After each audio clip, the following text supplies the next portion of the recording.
ang balita na ikay mawiwi. So mga par, sa naging bakbakan nga po sa pagitan ng ating pambato na si Melvin Jerusalem kalaban si Yuday Shigeoka, kung saan mga idol, unang round pa lang ng laban, halatang gigil talagang hapon sa laban, revenge talaga ang kanyang habol sa ating pambato, umatake ka agad dito sa Pinoy. May gusto talaga patulogin na maaga si Jerusalem, pero dahil Pinoy si Melvin mga idol, hindi ito basta-basta nagpapatalo sa laban. Ilang beses din ito nayanig si Yuday gamit ang kanyang right straight, at habang tumatagal ang round mga idol, nakakakuha ng momentum ang Pinoy boxer. Unti-unti na nito pinapamaga ang mukha ng hapon. At pagdating nga sa last quarter ng laban mga idol, wala na, pinakainan na maraming kanan ni Melvin ng hapon. Duguan na talagang ilong nito sa bakbakan. Kaya panalo po si Jerusalem via unanimous decision. At siya pa rin mga idol ang WBC minimum weight champion.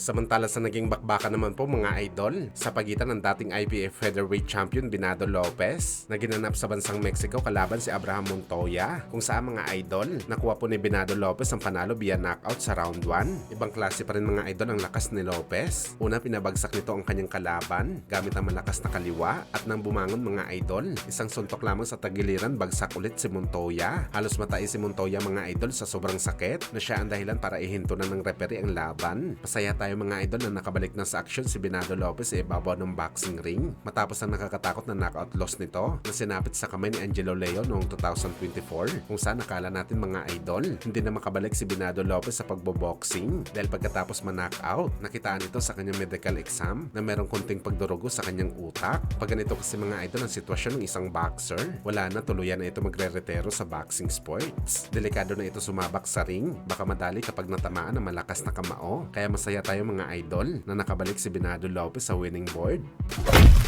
Sa kabilang banda naman mga idol, anak ng legendary boxer Fernando Vargas na si Emiliano Vargas panalo sa kanyang naging laban kontra kay Giovanni Gonzalez sa undercard ni Mayer at Sandy Ryan, kung saan kagaya palagi sa estilo ng batang Vargas mga idol. Sa unang round, pinapalambot muna nito ang kanyang kalaban matapos atakihin ng bodega sa bakbakan, at pagdating sa round 2, headhunting na si Vargas, kung saan dito niya na napuruhan si Gonzalez. Dalawang kombinasyon lamang mga idol ang pinakawalan ni Vargas, tapos kaagad ang laban. Panalo ito via round 2 TKO. At ngayon mga idol, nag-improve na ang kanyang kartada sa 13 wins. Walang talo at 11 dito ay nakuha niya sa knockout. Malaki na talagang pag-improve ni Emiliano Vargas mga idol sa bakbakan. Simula na nakita natin ito mga idol, ang naging sparring nito sa angas ng Pinas General Casimero, kung saan tinuruan lang ito ng magandang leksyon ni Alas. Papuntang 21 anyos pa lang itong si Vargas mga idol. Sakaling umidad dito ng 25 anyos. Lalong gagaling pa ang bata na to. Ngayon wala pa itong masyadong bilis at flat-footed pa. Pero kapag lumipas ang ilang taon mga idol, uhusay pa talaga ito sa bakbakan. Lalo pa built-in na sa kanyang pagiging malakas, kagaya ng kanyang ama na si Fernando Vargas.